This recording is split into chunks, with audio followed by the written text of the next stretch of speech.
In this video, Jim Cramer analyzes the recent surge in stock prices of the major tech companies, dubbed the Magnificent Seven, attributing it to a more favorable regulatory climate. He also touches on competitive dynamics in the market, discussing energy sector stability, and speculating on the potential for a Santa Claus rally in December. Ferguson. Bye. He's also on the FTC. We know what he's done. He's pro-business. It's fabulous news for the tech titans because the hectoring, the threats, the endless bouts of litigation, maybe they will soon be over. Hence the NASDAQ hoopla. The change at the FTC, as well as the shift in leadership at the antitrust division of the Justice Department, make me feel that we have seen the high tide of government interference for the companies we love. House of pleasure. But now we have to ask ourselves specifically what's driving the individual Mag 7 stocks to these record highs beyond just the changes in government. First, people are always dumbfounded these stocks can keep going up. You hear them, right? They're in disbelief that it can happen again and again. Me, on the other hand, I'm in disbelief that people still don't get it. They know nothing. These companies do amazing things. They keep changing. They keep inventing. They have all the money in the world, which allows them to hire the smartest people on earth. They are sovereign states with better balance sheets than any country. Let's take them one by one. Let's start with Apple, which was up nicely earlier today before pulling back at close. Today, Apple announced the release of iOS 18.2, which they say has a brand new set of Apple intelligence features, including ChatGPT, Image Playground, used to create funny Genmojis. We tested Genmojis by giving me my old hair back, but we couldn't do it. You son of a... What? I told you to cut that. All right, it made us laugh. It's making you laugh. It's making everybody laugh. Hey, yeah, they're laughing at me. But I said, oh, you know what? I can handle that. Because it doesn't, not one bit. I'm cool with it. Oh, then we asked Siri something. We said, what would you do with a family of four in NYC in the winter? It replied, I'll need to use ChatGPT to write that. Should I go ahead? That's nice. We said yes. And then it gave us 5 terrific ideas emphasizing... Thank God they took that down. Emphasizing the winter aspect of this great city. I thought they were great ideas, coherent, cogent. Pretty much what it's kind of what I thought as someone who's lived here for 40 years. I got a lot of those ideas, but then there were others that were better. Succinct, terrific. Tim Cook, great job. I loved it. But there might be something else at work behind Apple's recent strength. We're likely seeing the end of the Biden administration's harebrained attempt to hobble Apple. Just like Kathy Bates hobbled James Caan and Cramer fade Misery, one of Stephen King's best, by the way, although that particular scene is still a little difficult to watch. Back on March 21st, the Justice Department sued Apple for monopolizing the high-end smartphone market. In fact, they invented a whole new category of smartphone just to make this argument. Just when after Apple for charging more because Justice charged, well, you know, whatever. They forgot that you can get it mostly from Verizon. I'm tired of the Andy Williams song already, okay? Apple exerted pressure everywhere, suppressing everything and everyone that competed against them, says Justice. Left out of the investigation? We can't live without these darn phones, for heaven's sake, because they're so good. They're great. And hey, if you don't like it online, just go buy a Samsung. Go ahead, make my day.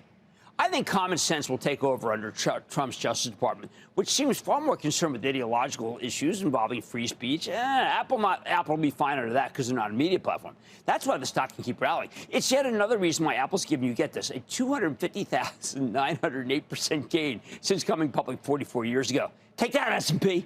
Next, Amazon just won't quit, up $5 today, and this time it's all about President-elect Trump's pick for the FTC chair, Ferguson. He'll be replacing Khan, who, as I mentioned, was relentless in her attempts to smash Amazon. Boy, did she hate Amazon, because she thinks it's too powerful. As she put it, quote, Amazon's actions allow it to stop rivals and sellers from lowering prices, degrade quality for shoppers, overcharge sellers, stifle innovation, and prevent rivals from fairly competing against Amazon, end quote. What's missing? How about the fact that Amazon Prime is the greatest bargain in the world, and it's managed to lower prices for 200 million users? But if you're a merchant and you don't like their platform, just go to Shopify, for heaven's sake. It's not like Amazon's sending the mafia to put its rivals out of business. It's just great at what it does. How could the FTC be so out of step with America? How could it be? How could it be so ideological, so not respectful of Amazon or its reputation, the reputation of its own organization? Amazon, by the way, is up 306,913% since it came public on May 15th of 1997. You know, that doesn't happen if you're a relentless bad actor. like the FTC would have you believe. Alphabet may solve a problem with the authorities, not because they're so good, but because some members of the Trump team really do believe that Alphabet's trying to brainwash us with liberal ideology. That said, the Biden Justice Department's been trying to dismantle this business, and I bet they're no longer going to do that under Trump. Plus, with a GM self-driving business shutting down, Alphabet's Waymo is down a competitor. I think that greatly boosts the value of Waymo if Alphabet ever wants to spin it off. Still one more reason why this stock has rallied 9,086% since it came public August 19, 2004. Meta Platforms. It's up huge. Now, some of that's because Meta's multi-year hounding by the FTC is now over, even if the original investigation started during the Trump first term. On November 13th of this year, a federal judge ruled that the case can go forward. The market's breathing a sigh of relief because it's going to go forward under Andrew Ferguson, not Lana Khan. That makes me feel that things will work out. It'd be okay for Meta. Another reason why Meta stock is now up 1,565% since it came public on May 18th of 2012. In a last-minute attempt to slam as many Mag 7 stocks as she could, Lana Khan decided to go after Microsoft a couple weeks ago, mainly for bundling its cloud computing offerings with office and security products. You can't make this stuff up what this person was doing. Khan also wants to examine the company's growing power in the AI segment. She just can't stand big tech. I think this investigation it now goes nowhere. And that's how Microsoft can continue its long run. Now rallied, by the way, 615,798% since it came public in 1986. Can you believe these numbers? Outgoing Justice Department was looking deep into NVIDIA to see if it was engaged in monopolistic practices. Were they abusing the power to determine who gets the latest and greatest chips? I think the incoming Justice Department will come as close as possible to congratulating them for being the best in the world, allowing NVIDIA to continue its winning streak. By the way, the stock's up 557,140% since it came public in 1999. Finally, with GM out of the robotaxi race, it's just Tesla versus Waymo, and Elon Musk has made it clear that his cars will be the first mover, even though Tesla's done none of the regulatory paperwork that Waymo's done. I believe him simply because he's tight with President-elect Trump. The White House can make the interstate highway system a test lane for Tesla, and it will thrive on it, and the economics of a Tesla taxi are dramatically cheaper than a Waymo. Looks like Tesla can keep its winning ways up 37,381% since IPO 2010.